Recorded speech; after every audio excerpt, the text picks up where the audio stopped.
How am I doing on time? Sorry, I got another set at a hot dog cart in Central Park that I gotta get to. That's right. I played the same stage as the Beatles, and then God stopped my joy. Every club in New York City is fucked. How essential is a comedy club? Comedians have been forced to operate underground. The future of the New York club scene? Oh, I think I just burnt myself.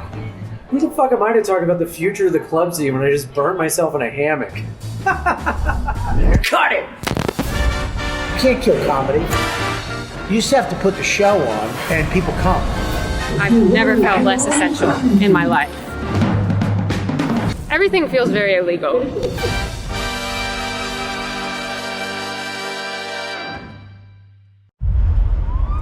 Has COVID-19 rendered New York City dead forever? Why do you think New York City is dead? People have left permanently. Empty storefronts, for lease signs. The city needs to step in and address a deteriorating Big Apple. This is like pre-Giuliani New York City. Sneaking beer and drinking it on the street. Hi, welcome back, childhood. New York, I actually do think it's more charming and cute than it's ever been. There's a fire hydrant pop. There's people having drinks on their stoop. I don't want to be anywhere else on the planet going through this right now. Comedy's one of the only live performance art forms doing anything in all of New York. It's something to look forward to. You're not like a lot of the women I meet here in New York who are like, why do you breathe like that? We're turning out West Coast. Now we're back to East Coast. Raw and real. Yeah, you're gonna get mugged. It's gonna suck, but in those moments, it's gonna make New York fucking a story town again. You guys ready for some comedy? Here's Rebecca Trent. She owns Freak in the Cave. Her comedy business makes this possible. Thank you, Rebecca. Okay, guys, come on in. So this is the theater. You can see we've got some exercise equipment set up right now. We've got a washer dryer set up on the stage, but normally this is like a 10 by 10 stage over there. And there's another little staging area down here if you want to. The mom and pops were hit the hardest and they're gonna have the hardest time coming back. I'm just trying to preserve this business while this madness unfolds. The Creek really exists to remind us that you are up on that stage by yourself, but this comes from a community. This comes from somewhere. I worry that comedians that I love dearly are going to retire, that they're going to move away. We're losing comedians to self-medication. Comedians aren't people that can be isolated, and taking away the stage is sort of like taking away the dragon that they're chasing.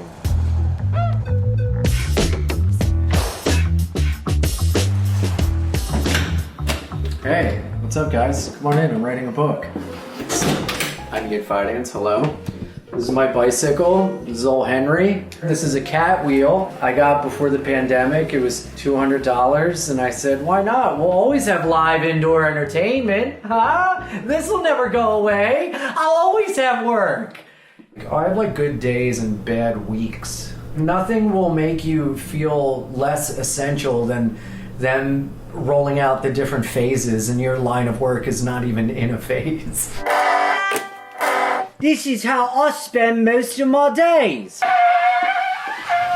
New York's going to be different for a very long time. It's going to be weird.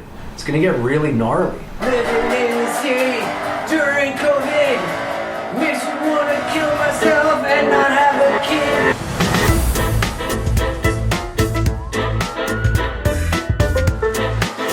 Give yourself a round of applause.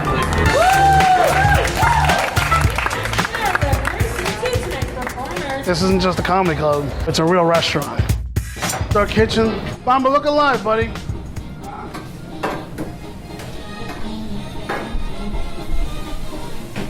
We're a family business.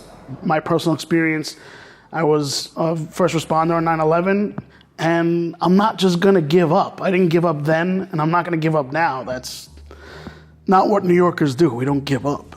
How can I reinvest in the city and help it thrive again?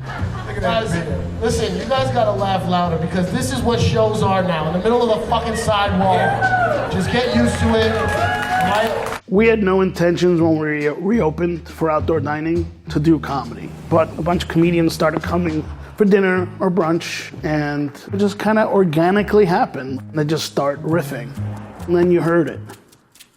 You heard laughs. That table back there, they're trying to stay out of it. You guys are very white. How are you? That is a white-ass take. That is Becky, Amber, Bob, Bill.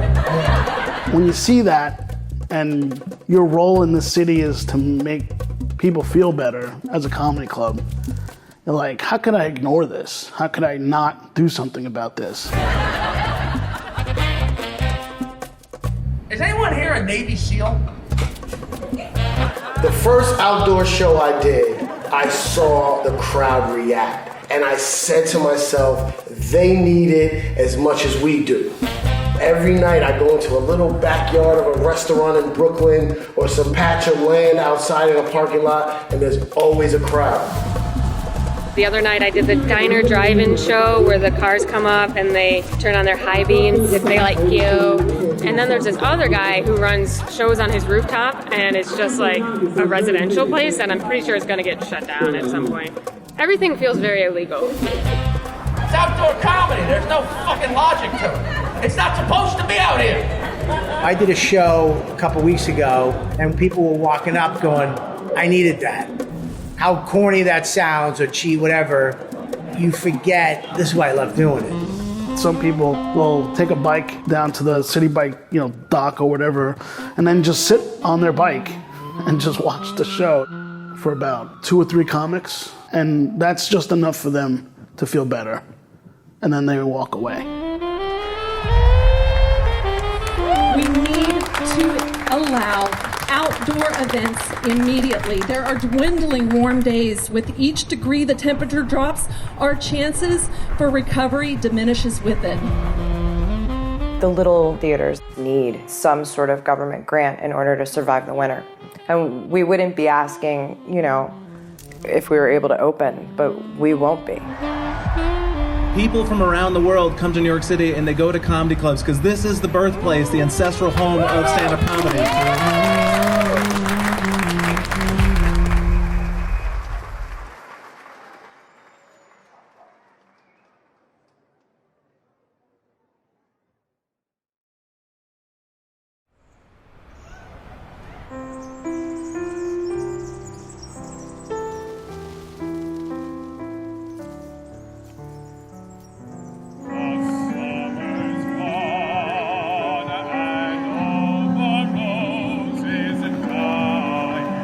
That's right. Hi, I have a mustache. Woo! Hell yeah! Did anyone grow a mustache for quarantine?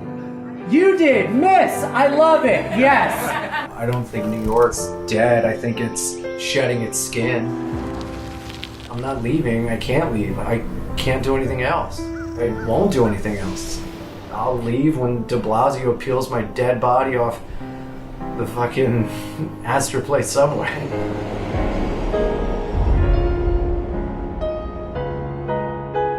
Being a first responder on 9/11, walking away from those piles, I didn't think we would ever be back. With the pandemic, you get the same feeling. We've had an incredible loss of life. And if we don't rebuild and we don't move forward, what was it all for? We have to rebuild. We have to make the city as fantastic as it's always been. It's given us so much. To not figure out a way to help it survive is not an option. Oh, Daddy boy, oh, Daddy boy, I love you.